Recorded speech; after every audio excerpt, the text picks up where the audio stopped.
Having a custom logo stinger with your logo is an important element to help brand your stream and make your stream feel more professional overall. So today I'm going to show you how to make one that looks like this in Blender 3D, a completely 100% free open source software package. And if you've never used Blender before, I've linked a really good introductory course that goes over the interface in the description below. But I will be using the standard gizmos to manipulate objects to keep this as simple as possible for beginners. That being said, let's get started. My name is Chris Folea. I'll be your stream professor. Welcome to StreamSchool.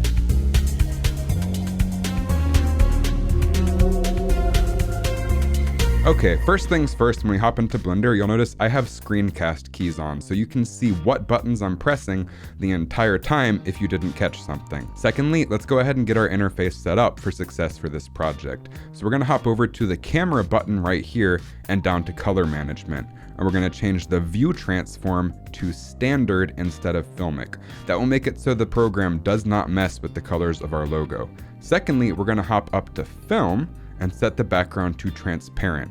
That'll make it so when we render out the final video, it'll have a transparent background so it can animate over your footage in OBS. Third, we're going to manipulate the interface or the panel layout so we can do all of this from one set of panels. So we're going to come down to the lower left corner here, click and drag to the right, do the exact same thing again, but drag up, hit 0 on the numpad in the top one to go to the camera view, and then T to get rid of our transform panels.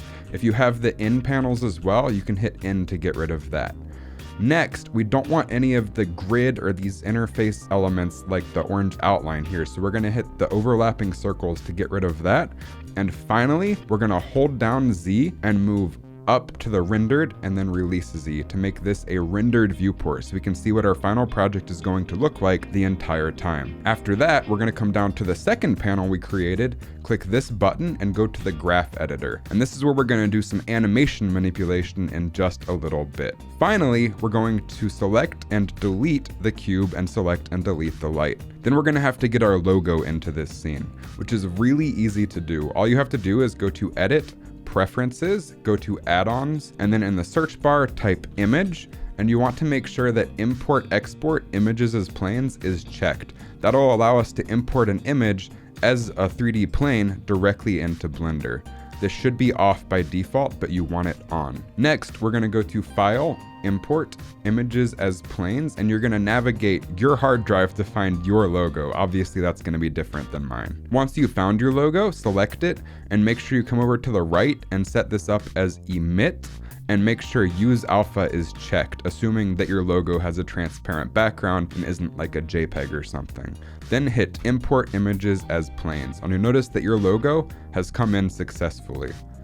Next, we want to get our camera to view our logo from the angle that we want. So we're gonna select the camera, hit Alt-R to reset the rotation, Alt-G to reset the location. Then we're gonna rotate this to match up with the plane. So we're gonna rotate Z 90, then rotate Y 90 as well. Then we're gonna take the camera and we're going to move it back on the X-axis until we're happy with this. So let's say that in the final covered portion of the screen, we want the logo to be about this big. That looks good to me. Now, a stinger has 3 portions of it. First, it starts out completely transparent. Then it animates to filling the entire screen so you can swap scenes. Then it animates back to being fully transparent.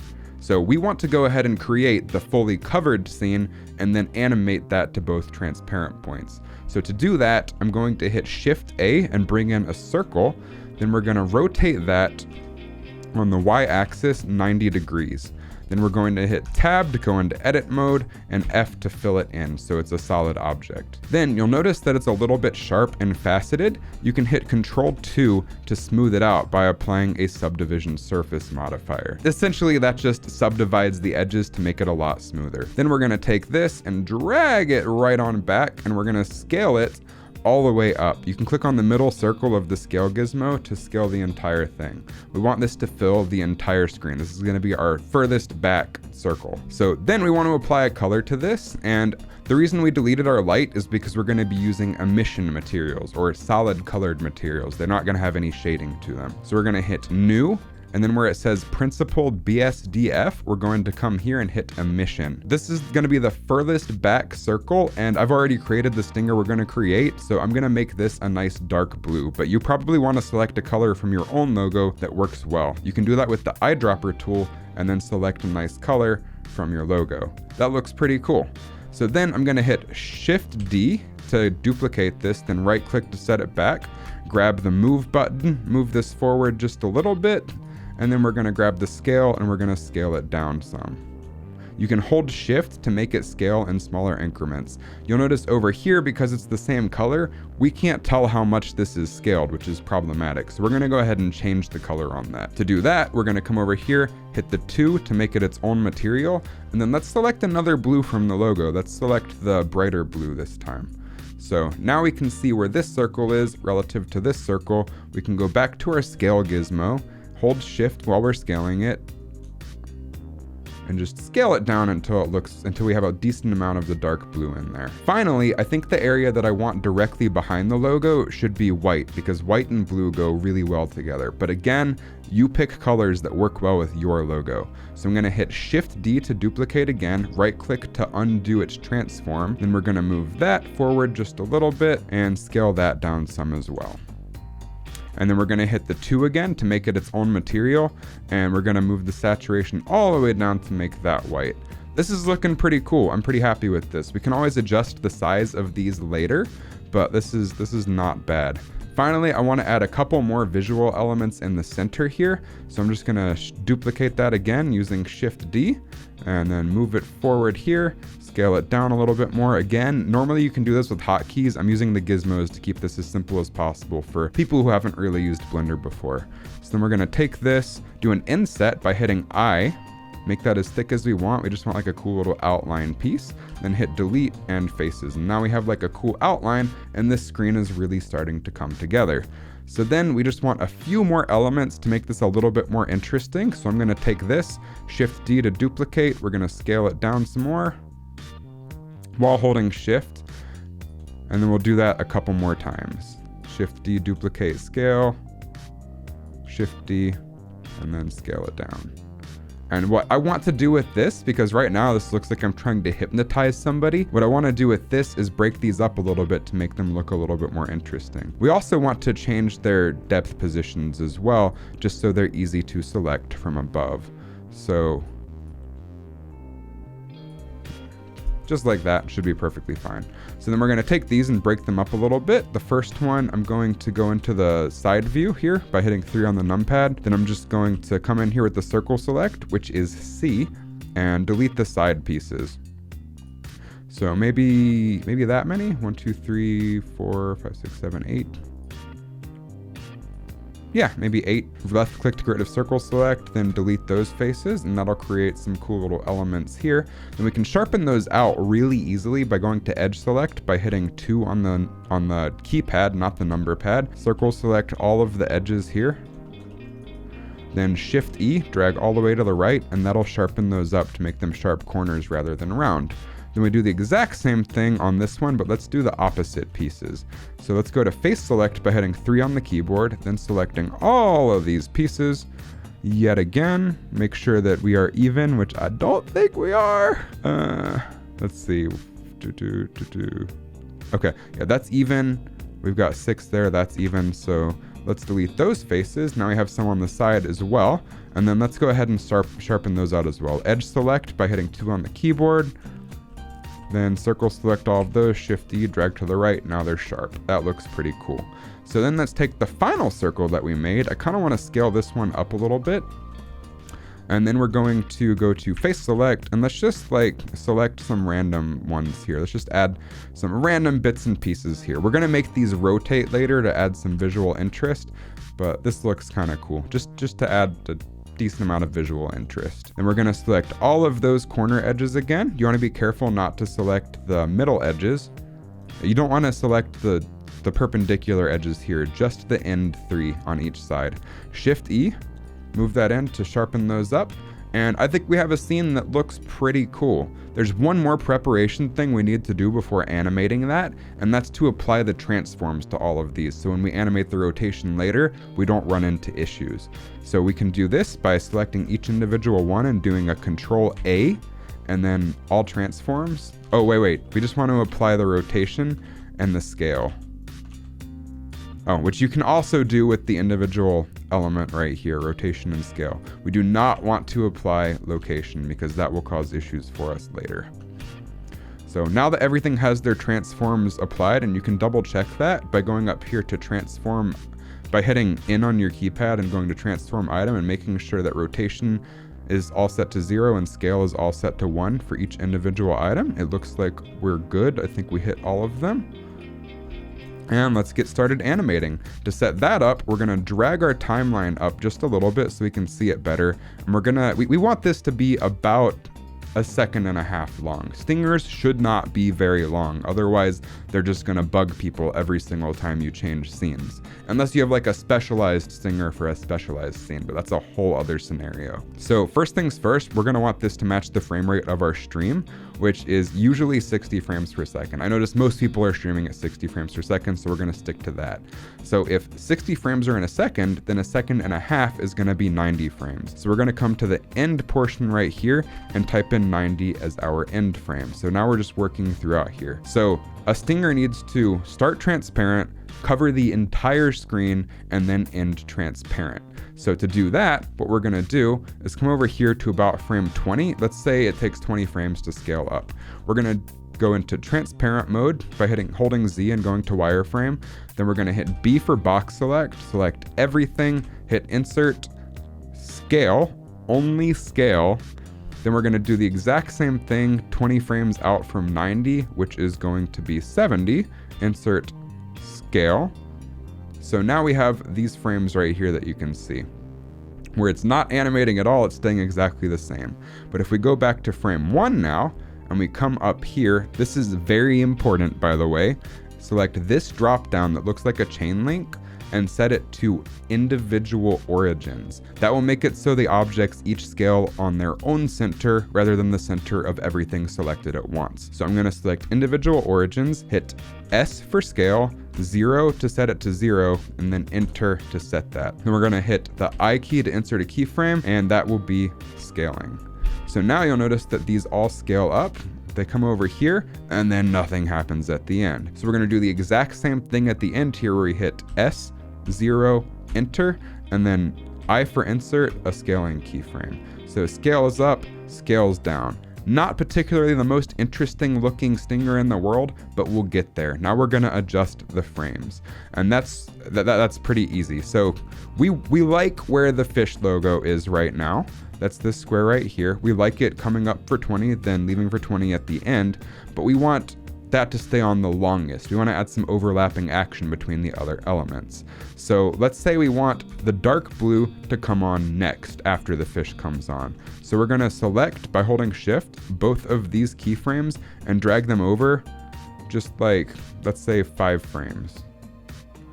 So an easier way to do that rather than dragging them is G for grab, and then you can just hit 5 and it'll move it 5 frames. Then we're gonna do the exact same thing, select these two, G minus 5, and that'll move it that direction. So now if we go to wireframe, you can see that everything starts to scale up and then the big one starts to scale up. So we're just gonna move right down the line and move these in further to overlap their animation. So we're gonna select this one next, and we'll hit G10, and then we'll do G minus 10, you guessed it. Then we're going to select the next one, do G15, and then G minus 15 for these two. And then these inner outline pieces, we can make those a little bit less of an overlap. So we can select the ring here, and let's say 17, so G17, and then G minus 17. And then we'll select these pieces as well, and we'll do G19, oh, let's just do 20, G20, and then G minus 20. And we'll select the next ones in, which would be this one, and then we'll do G22, and then G for grab minus 22, and then we'll do 23 for the last one. Just one frame of overlap, just so it's not perfectly synced up, but it is a little bit overlapped. So then G 23, and then G minus 23. I accidentally hit too many buttons there and went into the hundreds. So now if we play this whole thing back, you'll notice that it all overlaps and then goes down, which looks pretty cool, but we can improve this even a little bit more. You'll notice first of all that when these things are scaling up, they sort of speed up and then slow down. They ease in and out of each of the things. We can fix that on the graph editor. So let's get everything into frame, go into wireframe, select everything, and then we're gonna select all of these bottom frames here before anything happens. Then we're going to come up here and set it to individual centers in this dropdown. That'll make these curves scale on their individual centers for whatever's selected. So when you're looking at the graph editor, I'm gonna make this a little bit bigger just for demonstration purposes. When you're looking at the graph editor, know that the value of the line at whatever your frame you're at is whatever that scale is going to be. That is so hard to explain in words. So what we want to do is make it so it doesn't start off slow, speed up, and then slow down. We want it to just start off fast and then slow down. So to do that, we can take all of these, hit S0, and that will make it start out fast and then progressively slow down. Then we're gonna select all of these and just scale them. We're just gonna hit S and move our mouse to scale them out some to make it even a more dramatic slowdown. So now if we play this, you notice everything sort of eases in. It's beautiful. You all tweak that as much as you want for your own individual stinger.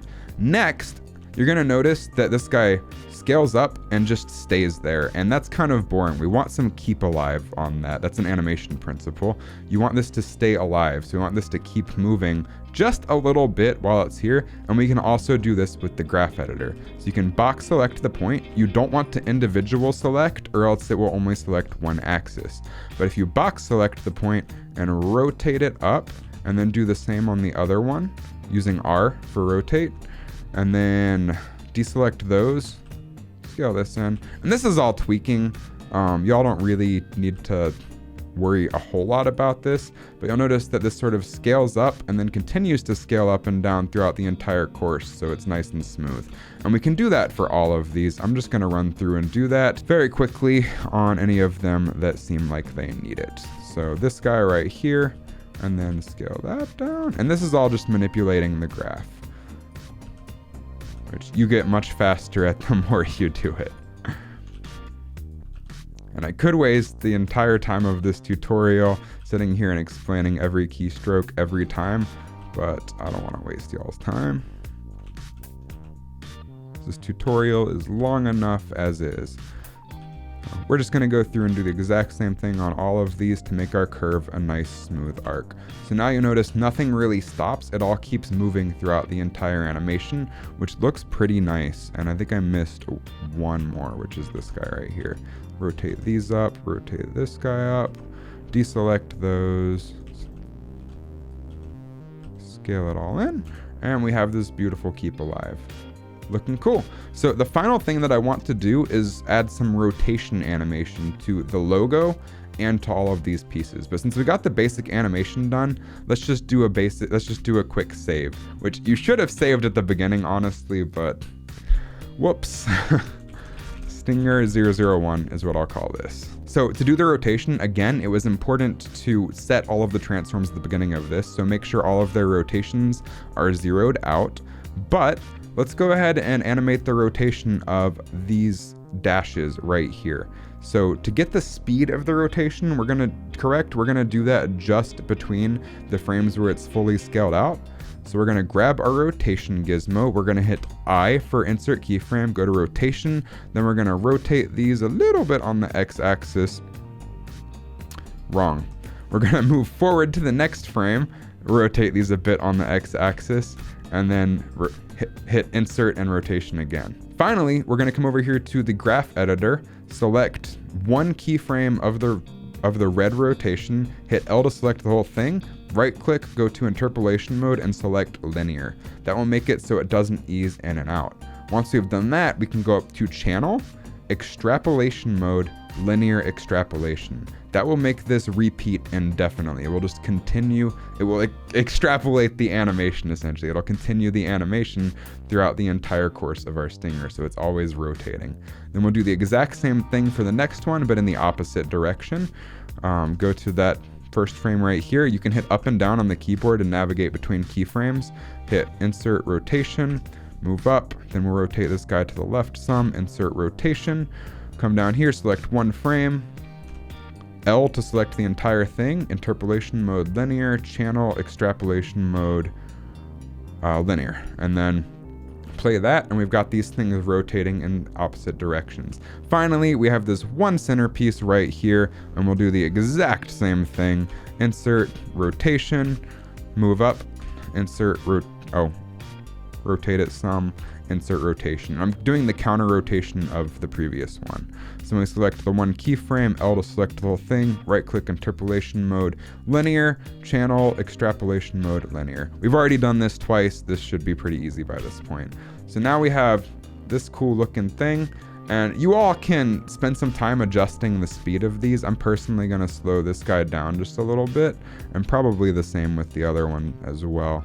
So now if we play this, this looks pretty cool, but there's one more thing I want to do, and that's add some rotation to our mascot logo. So what we're going to do for that is go to frame 20, insert rotation, go to frame 70, insert rotation, go to the first frame, and we'll rotate it this direction just to see if it's positive or negative on the rotation. Looks like we want to go positive, so we'll set that to 90 and then hit I to insert a keyframe. If you're hovered over this and hit I, it will insert it for whatever you're hovered over. So then over here at the very end, we're going to go the opposite direction, which is negative 90, and then hit I again to set that. So now you'll notice that the logo rotates in, rotates out. But we can make this graph look so much better so it doesn't just snap into place. So for that, we want to come over to the graph editor, hit the drop down here, and eliminate everything, turn everything off except for the X rotation. Then we're going to click the first keyframe, S0, enter to scale that down to 0. Last keyframe, S0, enter to scale that down to 0. Then we're gonna move this guy. We're gonna select this keyframe, hit G and then Y to move it on the Y axis and move it up some. Then the other one, G, Y to move it down some. We want the center point to be on the 0 line. So now if we play this, you'll notice that it sort of eases in so much nicer and it looks really cool. So now that we have this really cool animation, the next step is to export the animation. And normally I would export an image sequence, a PNG image sequence, and take that into After Effects to do some post-processing or export the final animation there. But this is 100% a Blender tutorial, and you can export transparent video files from Blender. So we're gonna hop over to here where it says Output. We're going to go down to the Output tab right here, select the folder, and find a place to put it. I'm personally going to put mine in the exact same folder as this, and we'll call this Logo Stinger Anim. Hit Accept. Then we'll come down here where it says File Format, and we'll select FFmpeg Video. After that, go down to Encoding, set the container to WebM. WebM is the best option for transparent video. It comes out with absurdly small file sizes. It's awesome. Then we come down to video codec and change that to WebM/VP9. After that, you want to make sure it's set to RGBA so it does red, green, blue, and alpha for transparency. After all of that's said and done, you just hit Control plus F12 and it'll render out your animation. Beautiful. Now, before we hop into OBS to implement this stinger, just a friendly reminder to hit that like and subscribe button below the video if you found this video in any way, shape, form, or fashion even remotely helpful. And I am live every Tuesday, Friday, and Saturday at twitch.tv/oraclefishlive. If you have any questions, want to pick a fight with me, or just want to hang out. But now that our video is finished rendering out, we're going to hop over into OBS, and to implement our stinger, all you have to do is go to Scene Transitions, hit the plus button, and click Stinger. Then you're going to want to name this something catchy. Let's name ours Mr. Meowmers. I don't know. I like cats. Hit OK. Then you're gonna wanna find your video file by hitting browse. Mine is logostingeranim0001.webm. Then you're gonna wanna hit preview transition, and you're gonna notice that it doesn't line up properly. That's because we haven't set a transition point. You wanna set the transition point for somewhere in the middle when the screen is fully covered. So for ours, we did 1.5 seconds of animation. So half a second is 750 milliseconds. So if we do 750 and then preview transition, you'll notice that it covers it and then it uncovers and it's the separate scene. That works perfectly. So then we just hit OK and our stinger is perfect. We can then just come over and hit the next scene. Our stinger comes up and we have scene 2. Beautiful. We can do the exact same thing going back to scene 1 if we want to. And that's that. If you want to check my Blender file out, you can find it on the Discord, link in the description below. And let me know what you thought of this format of video, and let me know if you want to see more full-length tutorials in the future. Otherwise, until next time, my name is Chris Folea. Class is out.